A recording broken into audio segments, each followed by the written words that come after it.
Redditors, what is the most extreme Darwin Award act you have witnessed? What was the aftermath? Had a client told over and over again that he cannot smoke while using oxygen. Told his doctor, told all of his caseworkers, told all of his family, you will literally burn and die if you keep lighting cigarettes while your cannula is in, you dumbass. Sure enough, he ends up admitted to the ER with severe facial burns and plastic tubing melted deep into what little remained of his skin. He lingered in the ICU for a couple of days and died. Set his own damn face on fire after a dozen warnings. He didn't even have to quit smoking. All he had to do was take the tubing off before he lit up. Darwin Award. This dumbass friend of mine Bill thought he was Superman and could leap over a raging bonfire despite nearly 20 people telling him it's a bad idea. Eddie had backed up 3 steps and then tried to jump up and over the 6 feet raging fire. Of course, what we all knew would happen did happen, and Superman landed right in the middle of the fire, knocking it down and spreading hot ashes and burning embers everywhere. He got burned so badly in multiple places that we now refer to him as third degree. Not exactly witness, but expected outcome. Was studying in dorm room in college. Guy I'm friendly with comes in and asks if I want to snort some Vivarin. Correct answer of no given. He proceeds to chop and snort it in front of me. Does not look fun. Then he asks if I want to go swimming in an irrigation ditch, as it is super hot. I'm at a rural college in Central Cap and we are surrounded by orchards. They use irrigation ditches to get water out to the orchards. These can be quite deep, but the thing is they also go under roads and bridges. They tend to have filtration screen, so debris does not get under road/bridge. If you get stuck up against the filter, Elmort. So I of course explained this to my Vivarin snorting friend. He claims to be a sailor and will not have a problem. A few hours later I hear about expected outcome. My father worked at an automotive parts plant. A steel bumper got caught in the press and a guy removed the safety guards and crawled in. A second guy saw this and went after him to pull him out. The press fell and they both got crushed beyond recognition. Never bypass any safety guard. Watched a lady slam into a pole and the pole snaps and falls across the hood.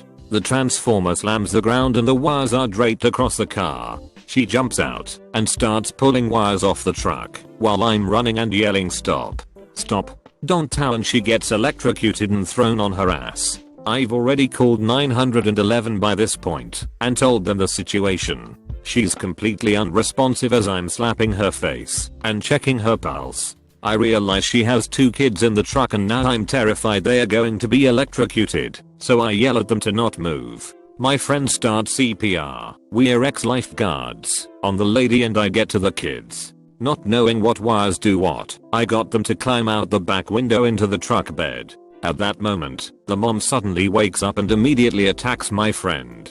We're wrestling this deranged hair-burnt alcohol smelling lady to the ground so she doesn't electrocute herself again when a police officer arrives. He and the EMTs took everything from there as we explained everything. Apparently the woman was drunk as hell at 3 PM and drove her and her kids into a telephone pole after a fight with the dad, who had custody of them. Honestly, I can't believe she was still alive. That shock should have toasted her. On an African safari we drove by a hippo pond. Hippos, in case you don't know, are the biggest killer of humans in Africa. So we are being cautious, respectful, all that jazz. We start driving off. As we go, a truck pulls up and this group of tourists comes charging out, whooping, hooting, and hollering. They're like OMG hippos. Selfie time. They go wading in the water and are generally just being huge dicks. Last thing I saw before we drove away was one of the hippos breaking off from the main group, heading ominously towards them. In the days following, I tried to find reports of hippo attacks on tourists, but couldn't find anything, so maybe nothing happened. Pro tip, though, guys, if you ever see a hippo pond, leave them the fuck alone. They absolutely can kill you. This was a ways back, but some tree huggers were protesting a freight train that was passing through that was carrying a nuclear warhead to someplace. So of course, some asshole decided he could stop the train by sitting on the tracks just after a curve where the train couldn't possibly see him in time. Thinking the train was going to stop like a truck if you were blocking a road.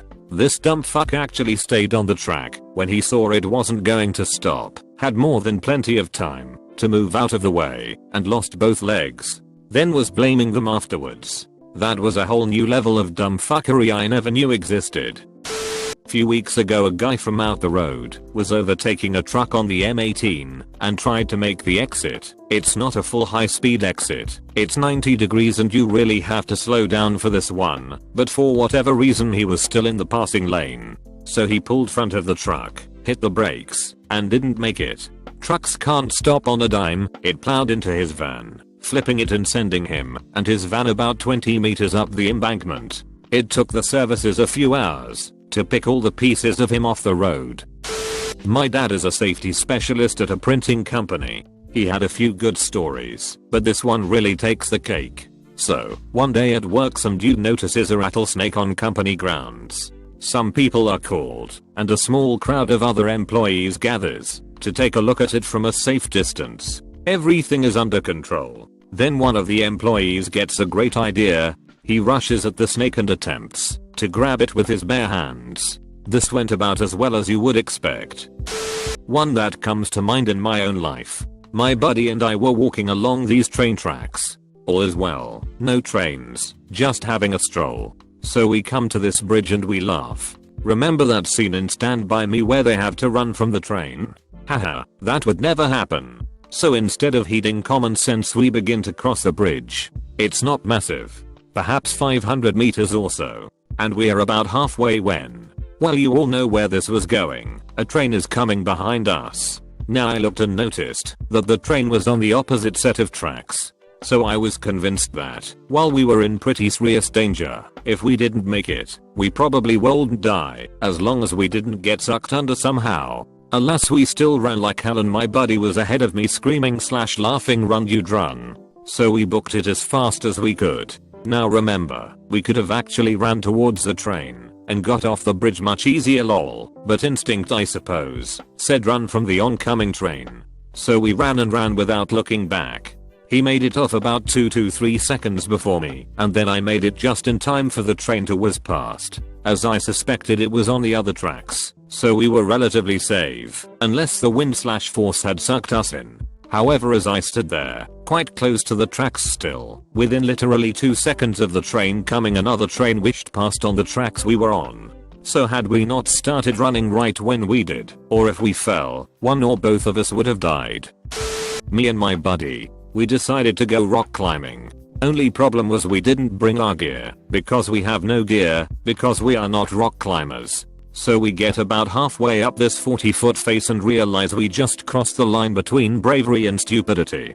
Can't climb up any higher, can climb back down. Luckily there were people there that were rock climbers who came to rescue us. They said we were idiots, to which we immediately agreed.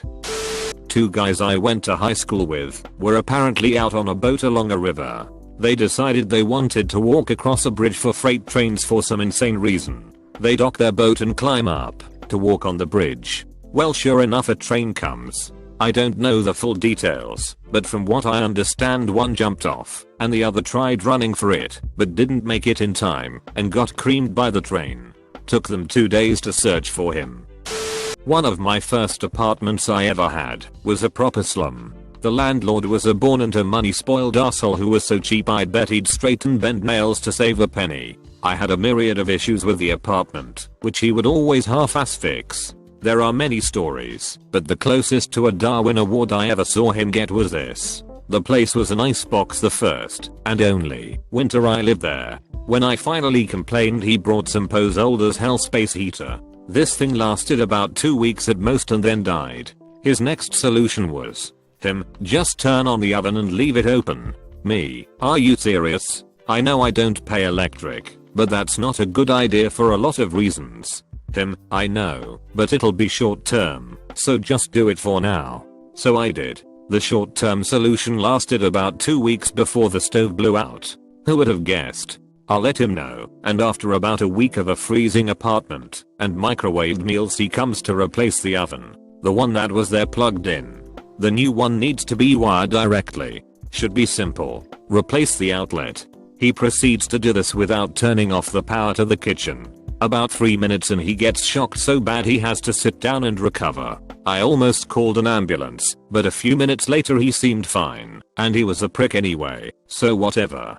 He eventually finished, after taking my advice, and turning off the power. Hold on to your asses, because here comes the best part. His job. Elementary school shop teacher. Didn't see the act itself, but saw the aftermath. Had to go clean up a body fluid in the air of the hospital I worked at. Guy had climbed over a razor wire topped fence to get into some restricted area, I think a water district pump house. On the way in he slipped, and the razor wire sliced his scrotum open. The fluid I was cleaning up was a mix of blood, urine and what I can only assume was leakage from his colon. Keep in mind, the Darwin Award is for people who remove themselves from the gene pool through one method or another. Story from growing up in a poor part of Scotland. To set up the area I lived in, we had someone die from falling into an abandoned mine shaft, and the only good thing we ever really done was discovering penicillin, which was because the lad didn't clean up after himself. So next to my old secondary school was a theme park where a lot of local kids worked during the summer. This meant a bunch of 18-year-olds that barely know where their feet are have jobs operating somewhat complicated machinery. So this one kid, I could find his name, but not going to out the poor lad, has the job of operating a rat ride, stops midway through. So this kid operating the ride, instead of just getting a maintenance guy, decides to just push the cart. He pushes the cart and trips. So to not fall off the side he grabs the cart. Rat ride proceeds to go around a bend, so the kid goes flying off the ride and falls from pretty far up. Poor lad died soon after. I've seen many accidents where people died because of their rash driving, but one incident stands out and scares me even now. Two youngsters on a bike with no helmets were driving rashly at 90 km/h, and they decided not to slow down on a curve. So the guy who was driving it tried to overtake some car from the left, but hit the car's side mirror and fell down. Their heads hit the ground, and they split open with all their brains being spilled out. It was a horrible sight. Around here in May, usually around May 2nd to 4th weekend, they have boating events on the local rivers. These usually involve lots of unsafe watercrafts and drinking. So in general it's a Darwin Award waiting to happen. This particular year we had quite a bit of snow melt and the rivers were running very fast and deep. I was surprised they decided to go through with the event, as I was certain someone would die. Sure enough, a canoeist hit some submerged debris, fell in the water, no life jacket, was swept away by the current and died. I'm always amazed that people treat water so cavalierly. We had a guy who thought sleeping in the baler while hiding himself with cardboard somehow made him a genius. One long night we thought he was in the restroom and threw our cardboard into the baler and turned it on. We almost crushed the dumbass, if it weren't for me who suggested we empty the baler before we jam it and stopped it. We nearly shit ourselves when he jumped out the fucking thing and ran away to clock out and leave. We never saw him again, so I assume he quit or someone reported it and he was fired. Also, you can't hear shit when that thing is on. That thing is about as loud as a train horn, and it doesn't stop until the thing has compressed and decompressed. Screaming wouldn't have helped him, as the sound of the baler would have drowned him out. I'm just glad I didn't have to witness a human body being crushed and possibly explode while working a soul-crushing job. I'm already hating my life. I don't need to see that kind of shit in my life too. Wasn't there but a dude I used to drink with stopped showing at the pub, and when I finally met up with him, he told me he was riding his bike home at night, rounded a corner and hit a cow, shattered his wrists, and lost both his testicles and most of his penis to the fairing of the bike going over it. First year of college, spring break, South Padre Island. Numbnuts decides to dive from hotel balcony/window to pool from XXXX floor. Doesn't make it, as the horizontal to clear was at least 15 to 16 feet. The sound of him bouncing into the water is haunting. Numbnuts dies shortly after at hospital. Pool closed for like 2 days. There's a trail I used to walk my dog at. Off the trail only about 10 feet is a small cliff, 15 feet high going up the hill, and it is all loose rock. Because it is so small, lots of people love to try and climb it, despite the sign saying not to climb the little cliff. Saw two kids, maybe 12 to 13, climbing the little cliff. One grabs a rock and pulls it right off the cliff. He fell down a good 9 feet, and so did the rock, right onto his face. He was dead before his parents even knew what happened. Me. At 13 I wondered if I could stand on the crossbar of my handlebars while cruising down a steep asphalt in town. Turns out I could. Until I couldn't. Lost my balance, fell backwards, hitting the center of my back right on the seat of the bike. Back of my head hit the rear tire, and all at the tremendous speed I was already going down the hill. After gravity worked its magic, and Newton and Darwin high-fived in the afterlife, things were in rough shape. I looked like a cross between a human pretzel and a bike pretzel. Looked a mess, but aside from some road rash, no lasting damage. Could been phenomenally worse. One bystander was a mix of emotions. She thought it was insane what I was trying to do, amazed I succeeded for a short time, then terrified as the accident unfolded, then amazed I wasn't dead.